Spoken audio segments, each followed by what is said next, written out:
I'm also very humbled to be able to introduce our special guest this morning, someone I have been a huge fan of for decades. Jackie Joyner-Kersee is an inspiration to every American. She's what America is all about. Dedication, perseverance, striving, and then giving back in our communities. She shares the values that unite us and make America the greatest nation in the world. My grandfather was a big fan of hers, and in fact, I watched television, her, with my grandfather, and her striving. My grandfather taught me three things: hard work, getting a great education, and giving back in the community. She embodies those principles. She's worked hard her entire life, incredibly perseverance. And then she has taken that same dedication to make our communities better for every family in so many different ways. It's a privilege for me to introduce her to you this morning, to share her thoughts and her blessings with you. Please welcome Jackie Joyner-Kersee.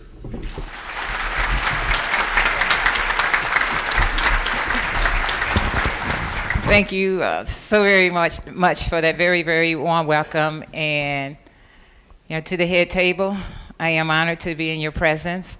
And to the governor, he left, but anyway, it is a blessing to be here. And Senator Claiborne, I've been knowing him for years and from the area, and if there's any state representatives from down south, say hello. And to all of you, thank you for being here, and because it is an honor for me to really what I call being home.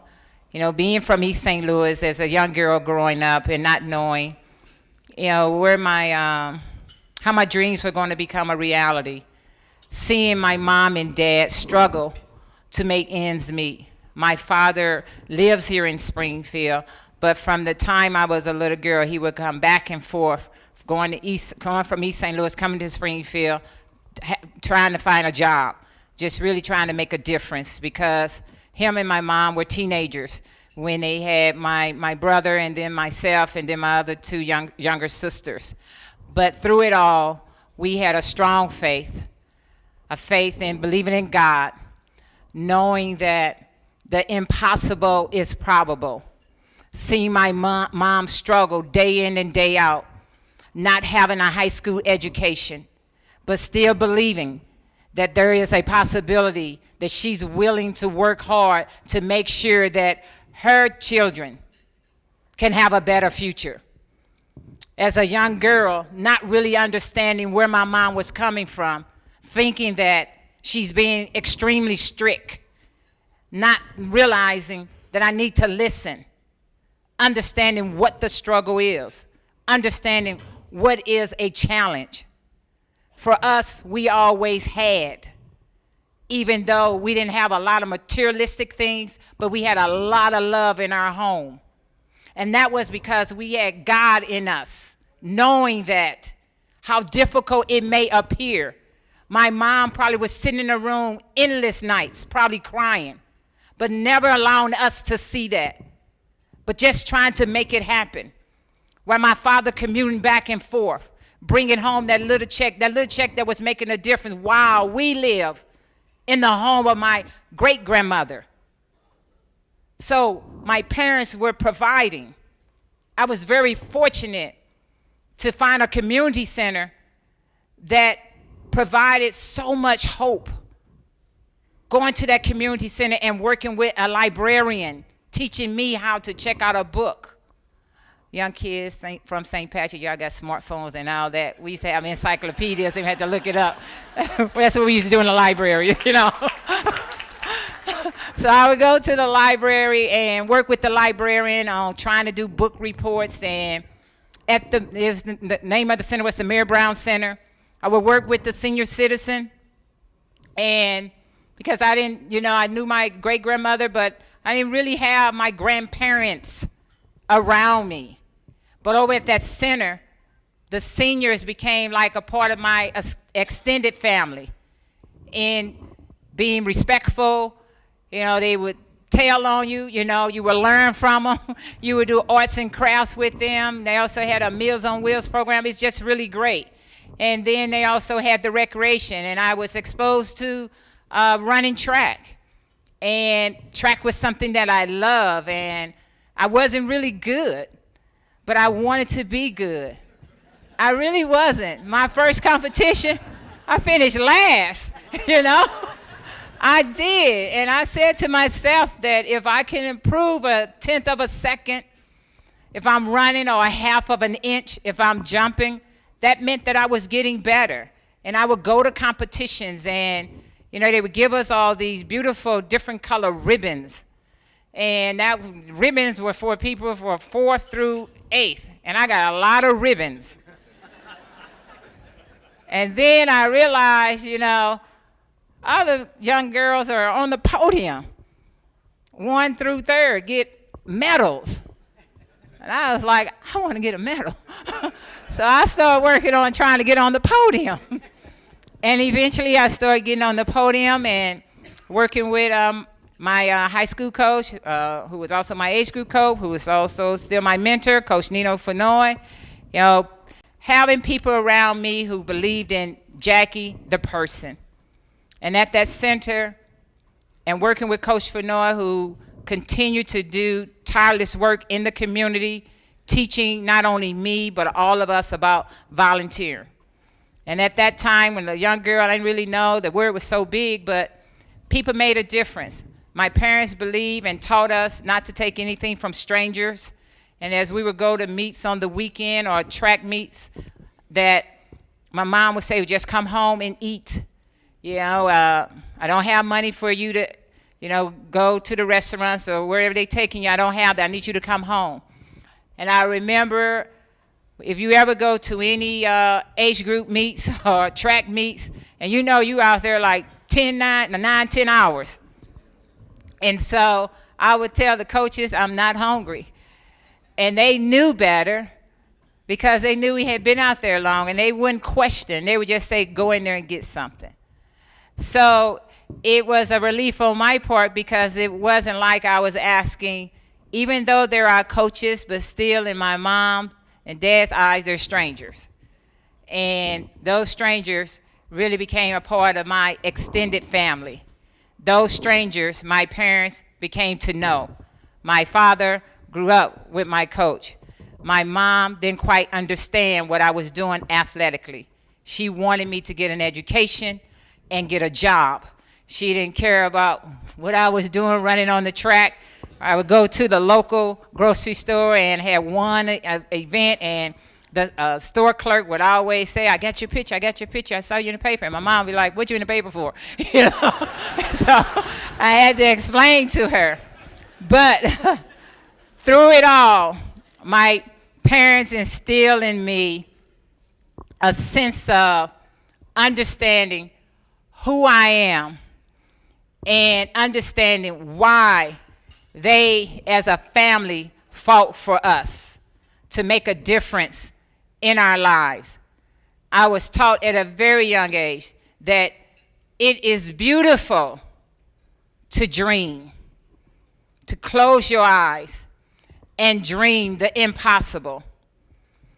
Growing up on the streets of East St. Louis, when a lot of times they say nothing good comes from our community, and I disagree with that because there's a lot of great people in that community trying to do a lot of great things. Trying to serve the underserved, to make sure that we are bridging the gap. And as a young girl, envision and dreaming about wanting to really just make my parents proud and wanted to be the best, making sure that I had a solid and a strong foundation academically, understanding that this gift that God had bestowed on me athletically, I didn't know it would open the doors of the world to me to see, to travel, to pick my school of choice, wanting to go to California, wanting to go to UCLA, not knowing if that was ever going to be possible because of my environment or my circumstance. but I use my circumstance and my environment as a motivation to dream, to have that dream, to know that I deserve as well as we deserve the best, and to have that drive to know that when others say that it can't be done, you show that it can because of the support. I might stand here today alone, but I do not take all of the accolades and all the applauses by myself, because I know that there were people in the background that you would never know about or read about, really put the master plan together. And all I had to do was execute, follow the roadmap, understand when you run into a struggle, you don't give up. Understand when others say that you can't, you say that you can. Look at that when it says I'm an American for a reason, because those last 4 letters say I can. And I'm from a community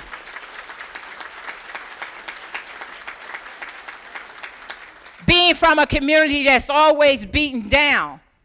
But can you uplift, give others the same vision, the same hope, the same desires to be the best that they could be? So for me, dreaming the impossible, young people, it could be a fantasy, but dream. See yourself doing great things. See yourself, see where you want to be. But it takes more than just the dream. The drive, it's the work. You must do the work. And you must have the determination to see it through. Because for me, in trying to be the best, is that giving my all each time out. It might not be first all the time, but if I could walk away saying, I gave my best. I did what I was supposed to do. Or we did what I was supposed to do. So I encourage you to understand that through life, you're going to be faced with ups and downs. But always know that one thing will always stay constant in your life and in my life is that my faith and what I believe and what I stand for. You might see Jackie Joyner-Kersee, an Olympic champion, great athlete. That's not what I strive to become or to be. I always will continue to work on trying to be a great human being, because what's on the inside, you can't measure it. You can't put a number to it, but it would constantly stay with me. So I challenge you as you move forward in your daily lives and the challenge that you're faced with, because our state as a whole is struggling, but we must find a way to continue to work together, put our differences aside, and always remember we're trying to do the good for the people. It's a prayer breakfast. We all in prayer for a reason.